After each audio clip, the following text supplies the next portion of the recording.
one of the things that you've mentioned, Alan, I believe this is your quote, is that good trainers design programs great, good trainers design workouts and great trainers design programs. And in terms of some of the stuff we've been talking about here, my guess is that is part of developing a program over a longer period of time. When you're looking to create programs for people, what are some of the key factors do you take into consideration? Like we've kind of covered heart rate, and you've mentioned that, you know, maybe that can or cannot play a part, but are there any other things that you use that almost like your fundamentals to develop a great longer term program for your clients? So I actually use we start with your goals, right? So if you can do 1 push-up and you want to do 10 push-ups in 10 weeks, I'm aware I got to develop about 1 a week.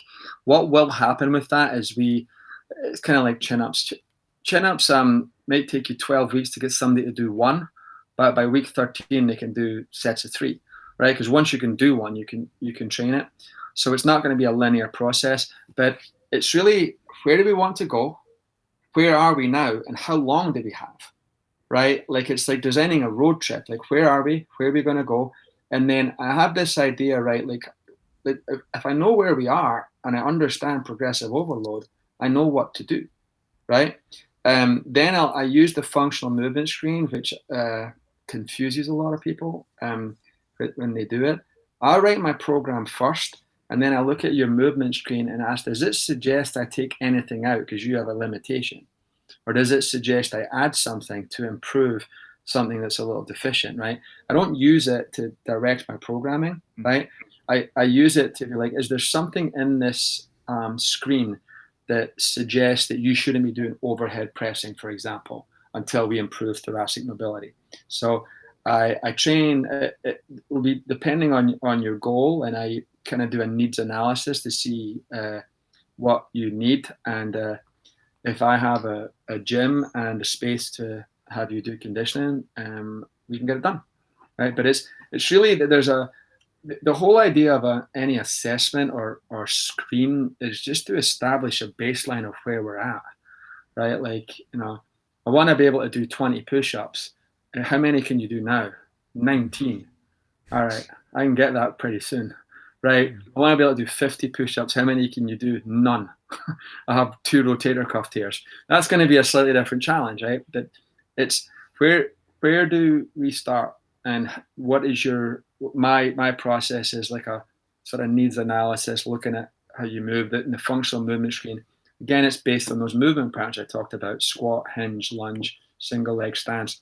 So I can assess your movement quality and say, like, you know, you're not, this athlete can't squat well enough yet, as you touched on, Matthew, that it can't squat well enough yet for me to load them, right? This does not, you're not cleared to load this pattern, right? But we can work to improve the pattern. We can do assisted work. Can we do that by just doing a regressed version of the pattern? Perhaps.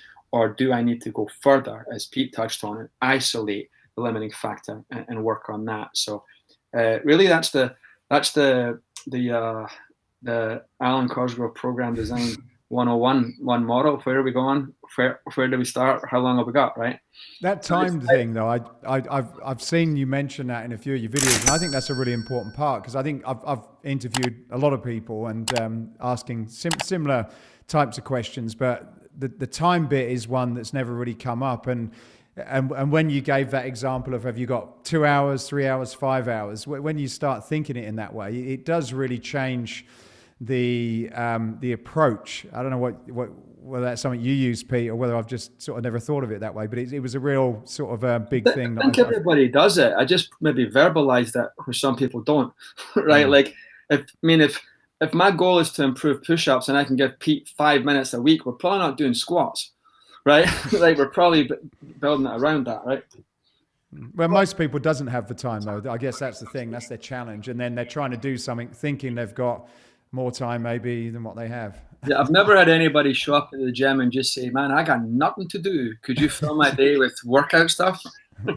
It is amazing, though, as you learn more as a coach, and then certainly your athletes. I mean, ideally, we want our clients to also assume some of the knowledge base that we have and be able to, they're on vacation in Mexico or something. And we want them to be able to structure their own workouts. But what amazes me is I always invariably say, I don't have enough time to train today. I don't even know where to start. And then I get started, and sometimes that time pressure, like I got 30 minutes. I mean, in 30 minutes, Alwyn, you know this, you can get a lot done. I mean, you fast track your mobility, your movement prep, low level agility. This next thing you know, you're into some kind of metabolic / strength training circuit. And for me at 52 now, I do Bulgarian squats and a pull up and a sled push in 3 rounds of that. And I'm like, I'm pretty much good. What do we miss? What exercise, what body part do we miss with that? Right? Like we had everything, right? You get everything there, right? So it's, I mean, I think if I'm like, your rest periods today are 30 seconds, Pete, choose a weight that allows us to go again. Then you can adjust and we can keep it like I got this phrase from Dwayne Carlisle, like dense and intense, right? We just got to work. Like we're gonna work really as hard as we can. Could you squat heavier if I gave you 5-minute rest periods? Absolutely. We don't get that luxury today. 30-second rest periods, right? So we're going to adjust like accordingly. And then I think you're right. You pick the big bang exercises like split squats and pull ups are like. I would have done tricep press downs and arm curls myself. That's like masochistic, right? Like you pick the hardest two, right? Like no one is like, I need more split squats in my life, or like I could do more chin ups. But that with the sled push, that you pick probably the three big bang hardest exercises there is. That's a mean workout. But exactly but you're picking that on purpose. They're easier choices, but you wouldn't get the same result out of it. Yeah, it's interesting. I mean, I don't know if you guys struggle with this, but like I said, I'm now in my 50s and I'm kind of beat up. I know Alwyn we were both high level martial artists and competed, and I've got a lot of joint pain. And Matthew, I don't know as much about your background, but like, what are some of the things that you do to mentally prepare? You've had a long work day, you need to get something in. Like, is there any rituals or patterns or philosophy that goes through your head to stay upbeat and get your workouts in and stay positive? I've never regretted training. I've always regretted missing training. And so my other thing is there's no such thing as a half a workout, only a half-ass workout. So like, if I just did my mobility, right? And we used to do this when we were training for Taekwondo. You can quit at any time, right? You can blow off a session at any time after you show up, not on the couch. You have to come and warm up. And if you're like, man, I feel ill, I'm not doing it today, then that's fine. You can you're not well, you can go home. But you make the decision not when the movie came on and you're on the couch, right? So I'm like, let me do my ramp, and I'll do ramp and core. And I'll tell you, man, just once you get through those two, you're like, all right, I'll do 10 more minutes. I'll just do some swings, do some kettlebell swings, and I'll just do the circuit. Right? And then you've done a 45-minute workout. So I think part of it is also that idea, like we try to get everyone in and out of the gym at Results Fitness in under 60 minutes. So if you're just setting the pace, you can get some of this stuff done in like a short period of time. But mine is I've had like cancer twice. So like I don't take health for granted. Neither does anybody.